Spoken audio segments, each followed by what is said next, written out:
La 9531e séance du Conseil de sécurité est ouverte. L'ordre du jour provisoire de la présente séance est la situation au Moyen-Orient, y compris la question palestinienne. L'ordre du jour est adopté. Conformément à l'article 37 du règlement intérieur provisoire du Conseil, j'invite le représentant d'Israël à participer à la présente séance. Il en est ainsi décidé. Je propose que, conformément aux dispositions de ce règlement intérieur provisoire et à la pratique établie en la matière, le Conseil invite l'observateur permanent de l'État, observateur de Palestine, auprès de l'Organisation des Nations Unies, à participer à la présente séance. Comme il n'y a pas d'objection, il en est ainsi décidé. Conformément à l'article 39 du règlement intérieur provisoire du Conseil, j'invite les intervenants suivants à participer à la présente séance. Monsieur Martin Griffith, secrétaire général adjoint aux affaires humanitaires et coordonnateur des secours d'urgence, et Madame Ilse Brands-Keris, sous-secrétaire générale aux droits de l'homme. Il en est ainsi décidé. Le Conseil de sécurité va maintenant aborder l'examen du point 2 de l'ordre du jour. Je donne maintenant la parole à Monsieur Martin Griffiths. Merci, Monsieur le Président, and thank you for this opportunity to address the Security Council on the humanitarian situation in Israel and the occupied Palestinian territories. For nearly 100 days, what has been unfolding in Israel and the occupied Palestinian territory is a war conducted with almost no regard for the impact on civilians. In Gaza, the situation remains horrific as relentless Israeli military operations continue. And we can see this in the tens of thousands of people killed and injured, the vast majority women and children. According to the Ministry of Health in Gaza, more than 23,000 people have now been killed and more than 58,000 injured since the awful events of the 7th of October. We can see it in the enforced displacement of 1.9 million civilians, a staggering 85% of the total population, traumatized and forced to flee again and again as the bombs and the missiles rained down on their places of residence. And we can see it in the appalling conditions on the ground, shelters overflowing, and food and water running out, with the risk of famine, as we discussed in this council the other day, growing each day. The health system, as Dr. Tedros has reminded us, is in a state of collapse. Women are unable to give birth safely. Children cannot be assured of vaccination. The sick and injured cannot get treatment. Infectious diseases are on the rise, and people have been seeking shelter and refuge in hospital yards. And now winter, general winter, has arrived in Gaza, bringing with it bitter cold, exacerbating the struggle to survive. This makes it all the more deplorable that facilities critical to the survival of the civilian population have come under relentless attack. 134 UNRWA facilities have been hit. 148 UN personnel and NGO staff, humanitarian aid workers, have been killed in Gaza. Humanitarian sites have been struck on numerous occasions, despite their identification and notification to the Israeli Defense Forces. In the last few days alone, 2 NGO premises have been hit. Orders for evacuation are unrelenting and come quickly. As ground operations move southwards, aerial bombardments have intensified in areas where civilians were told to relocate for their safety. More and more people are being crammed into an ever smaller sliver of land, only to find yet more violence and deprivation, inadequate shelter, and a near absence of the most basic services. Monsieur le Président, Monsieur Nicolas, there is no safe place in Gaza, as we have so often said in this chamber. Dignified human life, c'est presque impossible. It's almost impossible. Where the pre-crisis population was around just 280,000 people, is now home to 1 million displaced persons, and more continue to arrive each day. Multiple families are crowded into single apartments with no running water or working toilets. Tents are pitched and improvised shelters are built wherever possible, including sidewalks, squares, and in the middle of the streets. It is currently hard to imagine that people would or could move back northwards. Our efforts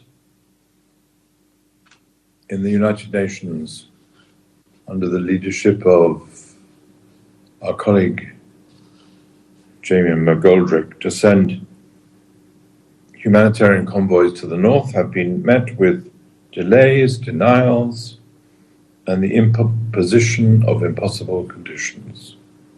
The lack of respect for the humanitarian notification system, the deconfliction system, puts every movement of aid workers in danger, as do the wholly insufficient quantities of armored vehicles allowed us, and the limited communications allowed us for import that we have been allowed to bring in. My OCHA colleagues, my own colleagues from my office,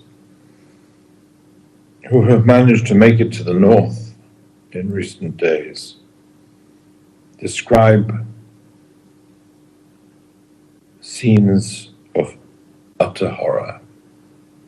Corpses, dead people left lying in the road, people with evident signs of starvation, stopping trucks in search of anything they can get to survive. And even if people were able to return home to the north, we know from the statistics of buildings destroyed, many no longer have homes to go to. Monsieur le Président, et c'est ce que je l'ai dit avant dans les autres séances, as I've said at previous meetings, providing humanitarian assistance across Gaza, c'est presque impossible. Is almost impossible. Our access to Khan Yunis and the middle area is largely absent and impossible. In the south, an expansion of the offensive into Rafah would seriously challenge already overstretched humanitarian operations that require extraordinary measures just to deliver the most meager assistance. I spoke perhaps too vividly the other day of the courage and humanity of those who try to make such deliveries. But it is true, we must remember their courage and those occasions of humanity. And while we have seen some minor increase in the number of trucks entering via Rafah, the Rafah crossing, and Kerem Shalom, humanitarian supplies alone will not be able to sustain more than 2 million people. We have said this before, the Secretary General has said this before. We cannot replace Gaza's commercial sector, the private sector, upon which 80% of the people of Gaza depended for their sustenance before this recent conflict. Commercial goods must be left in at scale and are, to that extent, so much more primary and important than ours. Comme je dis l'autre jour, a growing list of rejected items means we are unable to bring into Gaza supplies to rehabilitate life-sustaining infrastructure. The system for medical evacuation of patients to Egypt is woefully inadequate in the face of the torrent of needs. Monsieur le Président, in these circumstances, the spread of hostilities further southwards would significantly increase pressure for the mass displacement of people into neighboring countries. And we know we have all been thinking of this eventuality and the problems it brings with it.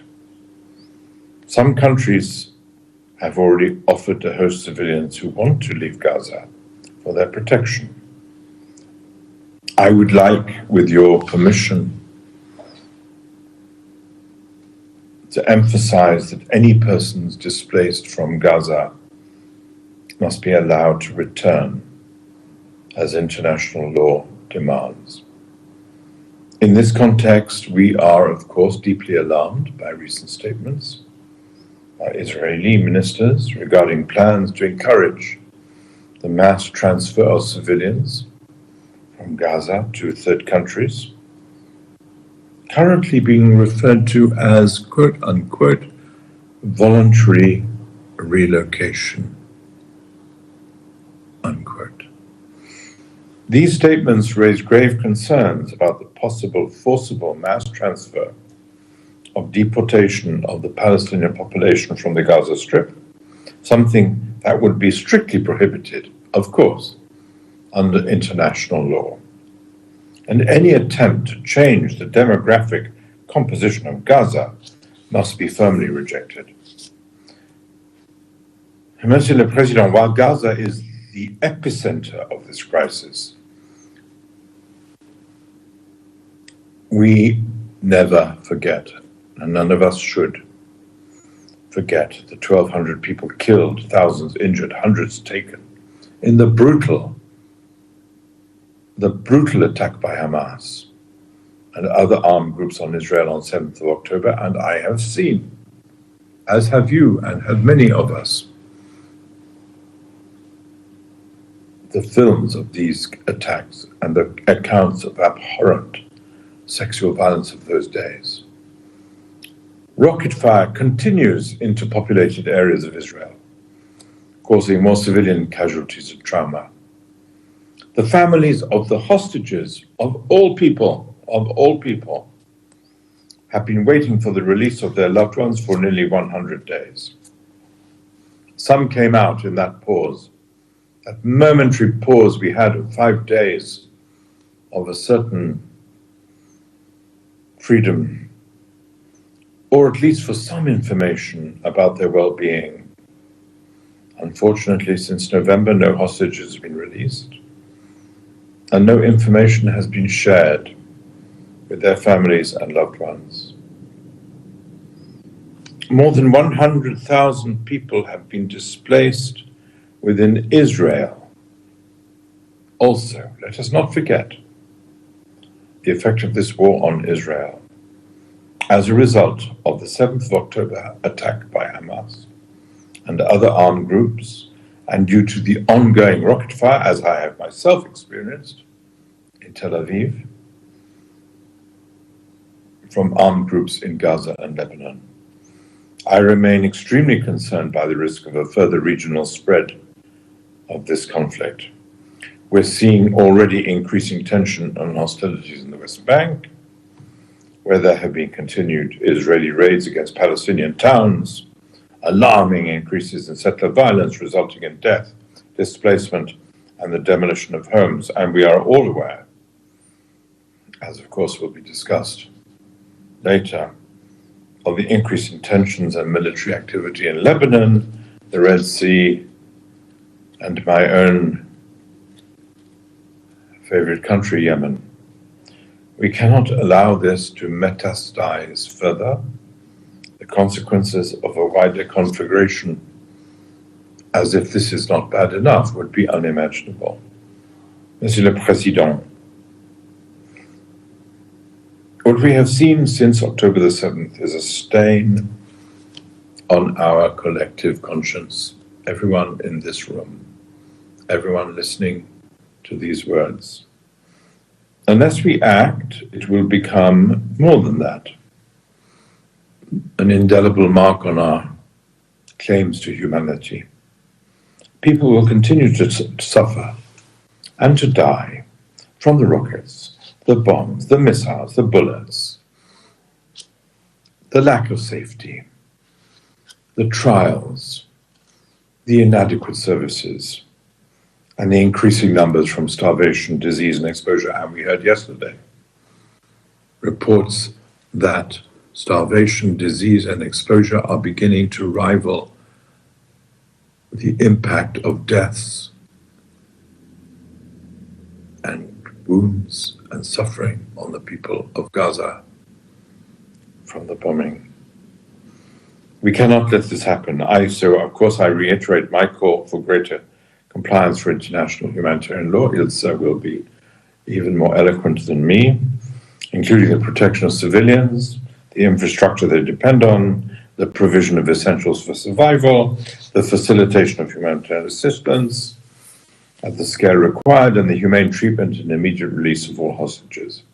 And as I did perhaps excessively, l'autre jour, l'autre soir, I reiterate my call for a ceasefire. Most of all, I reiterate that call for a ceasefire, for this Council to take urgent action to bring this war to an end. Monsieur Nicolas, je vous remercie. Nicolas, I thank you. Je remercie beaucoup, Monsieur Griffiths. Thank you very much, Mr. Griffiths, son exposé. For your briefing. Et je donne à présent la parole à Madame Ilse Brands-Keris. Ilse Brands-Keris. Monsieur le Président, Excellences, c'est un honneur pour moi de m'adresser au Conseil de sécurité au nom du Haut-Commissariat des Nations Unies aux droits de l'homme. La situation accablante et les immenses souffrances auxquelles nous assistons à Gaza sont évitables et prévisibles. Ils ont fait l'objet d'alertes depuis de nombreuses semaines. This situation has been warned about for many weeks. The horror of the 7th of October attacks, for which there must be accountability, will not be forgotten. For Palestinians, the threat of forced displacement carries particular resonance. It is seared into Palestinian collective consciousness by what they refer to as the Nakba, or catastrophe, of 1948, when millions of Palestinians were forced from their homes. Since the 7th of October, roughly 1.9 million Palestinians, nearly 85% of Gaza's population, have been displaced. For many of them now, on multiple occasions, some have followed Israeli orders to leave certain areas, others fleeing for fear of also falling victim to violence and severe deprivation should they remain. Families have been separated, tens of thousands killed, and many thousands more seriously injured or remaining missing. Over 100,000 people have also been internally displaced in southern Israel as a result of the conflict in Gaza, as well as in northern Israel. Reportedly, Israel has put in place provisions for their displacement in satisfactory conditions. Excellencies. What has happened in Gaza is not just a byproduct of conflict, but is the direct result of the manner in which hostilities have been conducted. Massive displacement in Gaza commenced on 12th October with Israeli authorities' order to Palestinian civilians north of the Wadi Gaza to vacate their homes and go south. While Israel stated that its evacuation orders have been for the safety of Palestinian civilians, it appears that Israel has made scant provision to ensure such relocations comply with international law, in particular ensuring access to appropriate hygiene, health, safety, nutrition, and shelter, and taking steps to minimize the risk of separation of family members. Such compelled evacuations, failing to meet the necessary conditions for lawfulness, therefore potentially amount to forcible transfer, a war crime. In fact, these orders have often been confusing, requiring civilians to move to so-called humanitarian zones or known shelters, despite the fact that many such areas have been subsequently struck in Israeli military operations and the lack of any capacity in the shelters to absorb more people. OHCHR has documented how many civilians have sought in vain to find locations safe from Israel's massive bombardment and other military operations that have been continuing across the Gaza Strip, including in places specifically protected under international humanitarian law, such as hospitals and schools. The UN has documented 319 IDPs killed and 1,135 injured in UNRWA shelters alone since the 7th of October. More than 60% of people's homes have been damaged or destroyed across Gaza. Nowhere. Pounding a 17-year-old blockade imposed by Israel, Israel is failing in its obligations, including as an occupying power, to facilitate entry of sufficient aid and essential commercial goods into Gaza to meet the basic subsistence needs of the civilian population. Distribution of the little aid available to those most in need, nursing mothers, pregnant women, infants and children, aged persons, persons with disabilities, is almost impossible. Hundreds of thousands are estimated to remain in northern Gaza, where almost no humanitarian aid has been permitted, and where the water supply has remained cut, forcing people south since the beginning of the conflict. More than 90% of the population is now suffering from acute food insecurity, and many are on the brink of avoidable, human-made famine. We recall that starvation of the civilian population as a method of war is prohibited. The unacceptably high civilian casualty rate, the nearly complete destruction of essential civilian infrastructure, the displacement of an overwhelming percentage of the population, and the abominable humanitarian conditions in which 2.2 million people are being forced to endure raise very serious concerns about the potential commission of war crimes, while the risk of further grave violations is there, even atrocity crimes, is very real. The prospect of widespread famine and disease as Palestinians are crammed into the tiniest slivers of the Gaza Strip along the Egyptian border in overcrowded and dire humanitarian conditions with insufficient aid and a collapse in provision of basic services, while Middle Gaza and Khan Yunis remain under sustained aerial bombardment, cumulatively heightens the risk of further massive displacement on a widening scale, potentially even beyond Gaza's borders. With people desperate for safety and security, this is a risk the Council must be alert to. As OHCHR has recently documented and reported, since 7th of October, violence by Israeli settlers and Israeli security personnel has also dramatically increased in the West Bank, including East Jerusalem, leading to the displacement of many communities within an increasingly coercive environment, possibly constituting forcible transfer. This comes in a context marked by massive increases in the use of force by Israeli security forces, the detention of thousands of Palestinians, and extensive movement restrictions. The risk of an expanded and intense conflict in the West cannot be ruled out. Incendiary statements by some members of Israel's leadership pushing for permanent resettlement of Palestinians overseas have entrenched fears that Palestinians are being deliberately forced out of Gaza and will not be able to return. This must not be permitted. Palestinians' right to return to their homes must be subject to an ironclad guarantee. Even if needed, humanitarian corridors are open to allow Palestinians, especially the sick, persons with disabilities, older persons, and pregnant women and children, to flee, including to Israel and the West Bank, including East Jerusalem.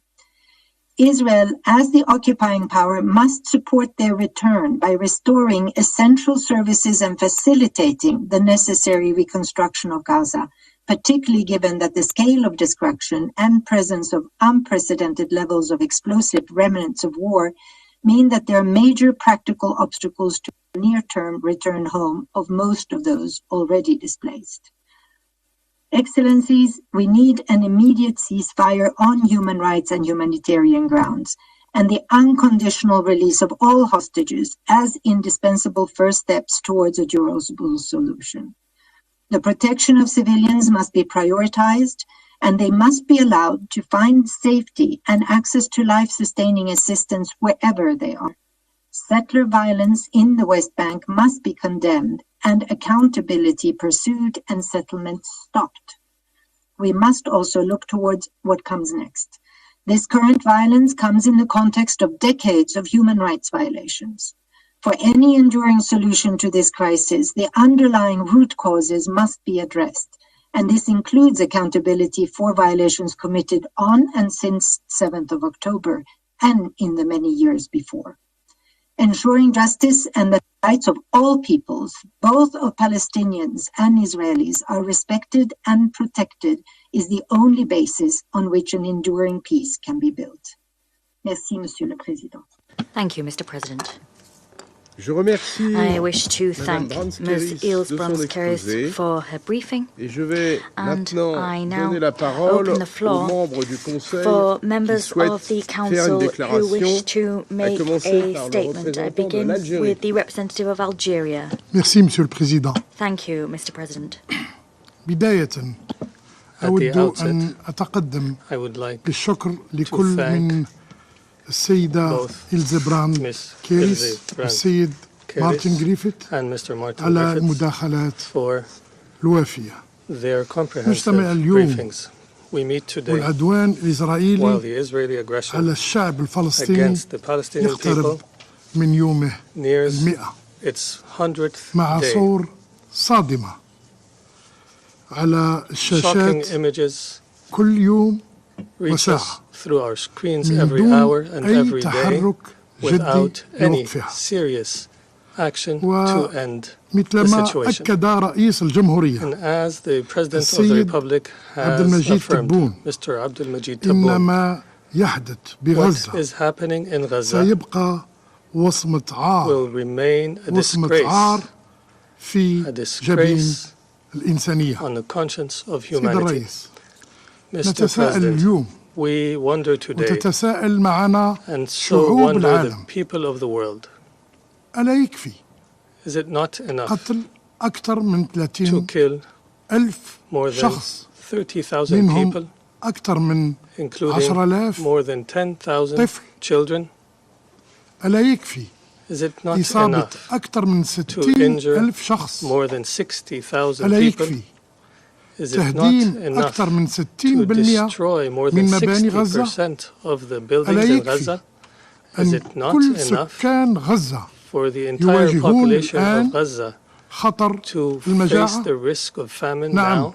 كل Yes, سكان all غزة. of the population in هل Gaza. سيقبل المجتمع الدولي Will the international أن community يبقى أكثر من accept 2 مليون شخص that more than 2 million people يعانون الجوع suffer hunger والمرض؟ and disease? سيد الرئيس، Mr. President, إن القصف الهمجي لغزة the barbaric bombardment وتدمير of البنية Gaza التحتية and the destruction of its infrastructure واستهداف كل and ما the يرمز targeting لحياة of all بها، signs of life in Gaza, من الواضح إنه يهدف clearly إلى is a جعلها targeting مكان غير قابل making للحياة، Gaza uninhabitable. وأيضا قتل In الأمل addition, بالعودة it إلى seeks to الديار kill في نفوس the hope of الفلسطينيين، returning home in the hearts and وهذا minds of the من أجل Palestinians تسهيل in وتنفيذ order to facilitate مخطط and implement تهجيرهم خارج the أرضهم. strategy of displacing the Palestinians outside their وهي land. سياسة يكثر من يدعمها اليوم Is a policy بين that مسؤولي enjoys a lot of support سلطات among الاحتلال the officials of the وذلك occupying power للعمل today. على تصفية القضية الفلسطينية The objective خلال is to terminate the تفريغ Palestinian الأراضي question الفلسطينية المحتلة by من سكانها. evacuating نعم. the occupied territory of الأراضي its المحتلة. inhabitants. Yes, the entire في occupied الوقت territory. الذي نركز At على the غزة time when we لأن focus on الأمور Gaza, بها because the تجاوزت situation in Gaza has exceeded أسوأ ما يخطر the worst على that بال any البشر. human being can imagine. لا يجب We أن must also نغفل not على الضفة الغربية والقدس the الشريف. West Bank and Jerusalem. إن مخطط التهجير القسري The يجري الآن plan of على forced كل displacement الأراضي is الفلسطينية unfolding now throughout من the خلال Palestinian القصف territory through والهدم bombardment and destruction ومن خلال and الاستيطان through settlement والضم. and annexation. سيد الرئيس، Mr. President, لكن هذا المخطط this سيكون plan مصيرها is destined الفشل. to fail. يجب أن يكون موقفنا واضح Our position must be لرفض clear تهجير in الفلسطينيين rejection من of the forced أرضهم. displacement of Palestinians على from their الجميع land. Everyone أن يدرك must understand إنه لا مكان للفلسطينيين that there is no place for إلا Palestinians على except on their land. وإن أي تهجير لهم Any هو displacement of مخالفة the Palestinians صريحة is a clear للأحكام violation القانون of الدولي، international لا law, سيما in المادة particular Article 49 49 من of the اتفاقيات Fourth Geneva جنيف Convention. الرابعة. على المجتمع الدولي The international خاصة community, مجلس الأمن in particular the Security أن Council, يتكلم must بصوت speak واحد with one وقوي strong لرفض voice تهجير الفلسطينيين against the displacement لا أحد of the Palestinians. داخل هذا القاعة No one inside this chamber يمكن أن يبقى صامتا can remain أمام silent هذه المشاريع. as such إن plans الصمت هنا unfold. Silence is complicity. إن الصمت هنا Silence is تواطؤ. complicity. في الختام سيد In الرئيس، conclusion, Mr. President, نجدد we reiterate مطالبنا بوقف our عاجل call for an ودائم urgent and لإطلاق النار. permanent ceasefire in Gaza. كما نجدد We also دعمنا reiterate our الثابت support, our firm للشعب support الفلسطيني of the الشقيق Palestinian people حتى إقامة until the دولته establishment المستقلة of their independent state وعاصمتها القدس الشريف. with Jerusalem as its capital. Thank you. Je remercie le représentant de the l'Algérie de sa representative of déclaration et Algeria je donne for la that parole statement. I à la give the floor to représentante the des representative of the États-Unis. United States. Thank you, Mr. President. And thank you, Undersecretary General Griffiths and Assistant Secretary General Brands Caris for your briefings. It has been more than 3 months since Hamas carried out the deadliest attack against Jews since the Holocaust and set this conflict into motion. A conflict that has killed and displaced far too many people. According to UN estimates, more than 1.8 million Palestinians in Gaza have been internally displaced. People are sheltering in overcrowded UN facilities. Others are living in the streets, entire families, young children, the elderly. The situation is heartbreaking and untenable, and the United States' position has been clear and consistent. Palestinian civilians in Gaza must be able to return home as soon as conditions allow. Just this week, while in the region, Secretary Blinken announced that Israel has committed to have the United Nations send an assessment team to the north of Gaza. The United States has also made clear that civilians must not be pressed to leave Gaza under any circumstances. We unequivocally reject statements by some Israeli ministers and lawmakers calling for a resettlement of Palestinians outside of Gaza. These statements, along with statements by Israeli officials calling for the mistreatment of Palestinian detainees or the destruction of Gaza, are irresponsible, inflammatory, and only makes it harder to secure a lasting peace. But just as these words send the wrong message, so too do the words we are not hearing from this council. Why can some council members still not bring themselves to condemn Hamas's horrific terrorist attack on October 7th? Why have some council members stopped talking about the plight of the more than 100 hostages being held by Hamas, or the fact that Hamas and Hezbollah continue to fire rockets on Israel? Roughly 250,000 Israelis are internally displaced because of these relentless attacks. And why have some council members refused to hold Hamas accountable for using civilians as human shields? We urge all member states to speak out and press Hamas and Hezbollah to do what is necessary to end the violence and displacement they have wrought. Colleagues, even as this council focuses on the conflict in Gaza, we must not turn our attention away from the West Bank, where there has been an unprecedented rise in violence in recent months. We've seen Palestinian extremist militants carry out attacks against Israeli civilians. We unequivocally condemn these attacks, just as we unequivocally condemn attacks by Israeli extremist settlers that target Palestinians and their property and displace entire communities.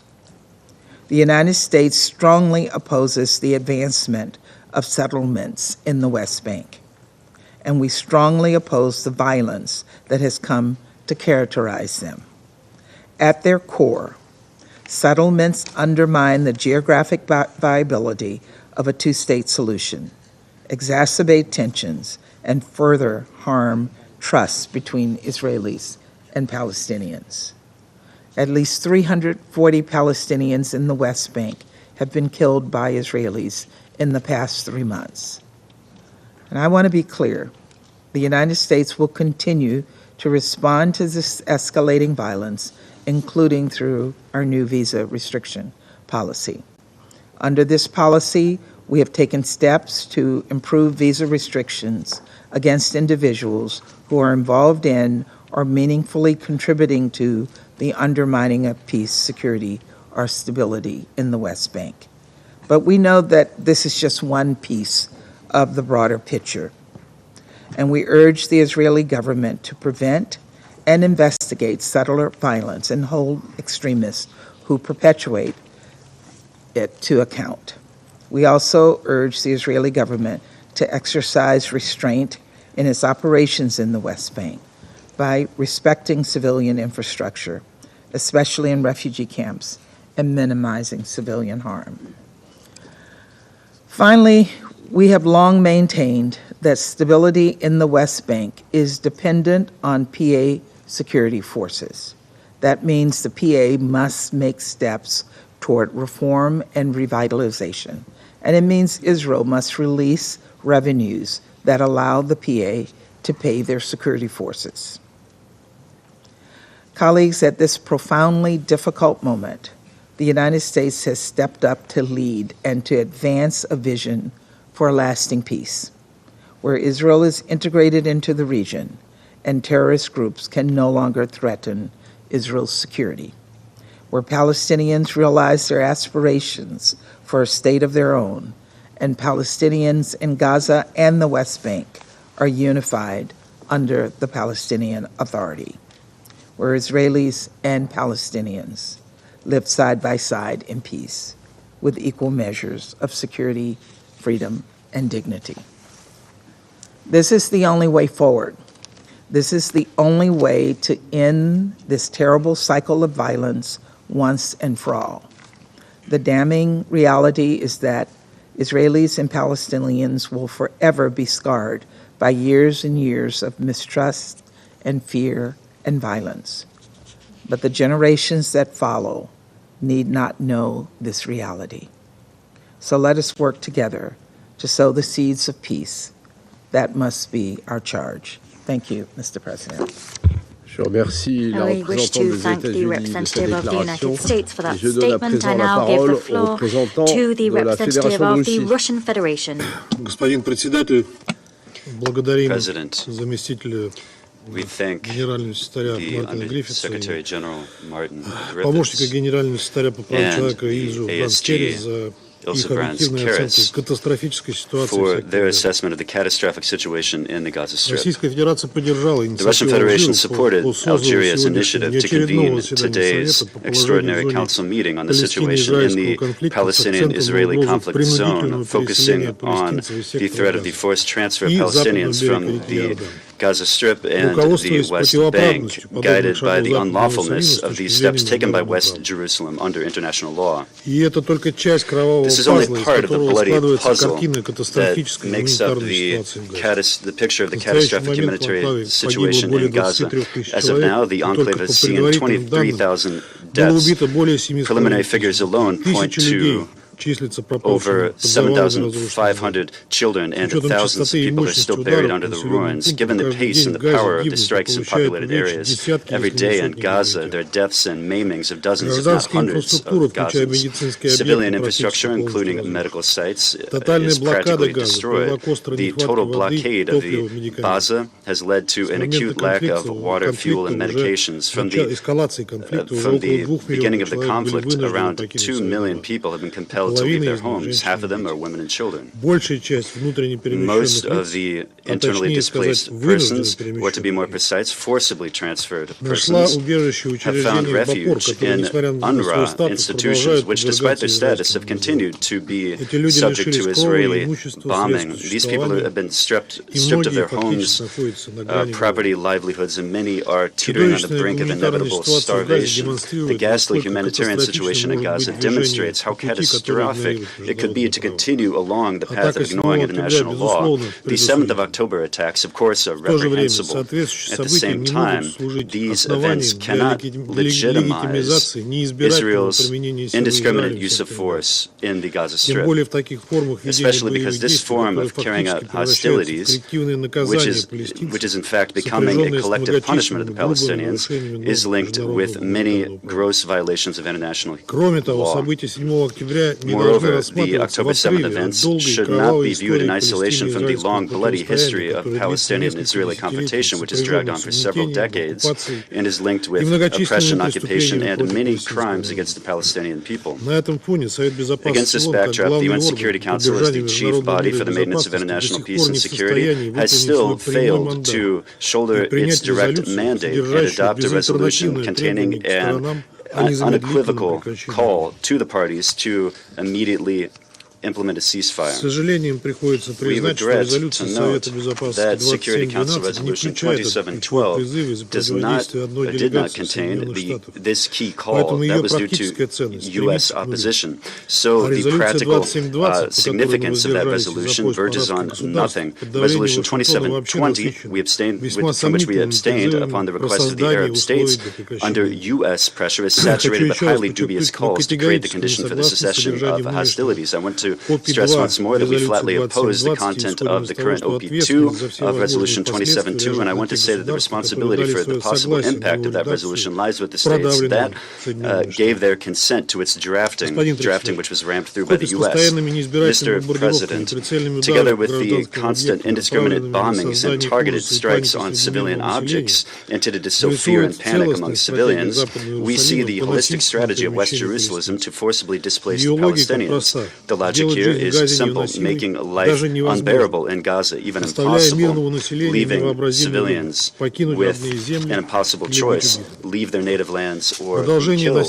The ongoing violent expulsion of Palestinians from the West Bank and from Gaza will inevitably shake the entire Middle East and North African region with dire consequences for the whole world. The UN Secretariat, headed by the Secretary General, and the overwhelming majority of the UN member states have sounded the alarm, condemning these steps by the Israeli leadership, and they are united in their striving to take decisive action to prevent this mass violent deportation of Palestinians from their lands. The Israeli side is obligated to abide by the norms of international humanitarian law, specifically Article 49 of the Fourth Geneva Convention of 1949, which directly bans the deportation and violent transfer of persons enjoying protection. Pursuant to Articles 23 and 59 of this Fourth Geneva Convention, occupying powers have a special obligation to ensure that civilians have basic goods. Against that backdrop, given major concern is elicited by Israel's plans to flood the Gaza tunnels. According to basic estimates, we're talking about 1,300 corridors. They are 500 kilometers in length. They're going to be flooding them with 1.5 million cubic meters of water. I want to stress in particular that the impact of the contamination of this groundwater, which is Gaza's only fresh water source, that these implications will continue for 100 years. Taking this step threatens a major environmental disaster, but it will also make the territory of the enclave unsuitable for life. These steps could be qualified as one element of genocide in accordance with Article 2C of the 1948 Convention on the prevention of the crime of genocide and on its punishment. Pursuant to,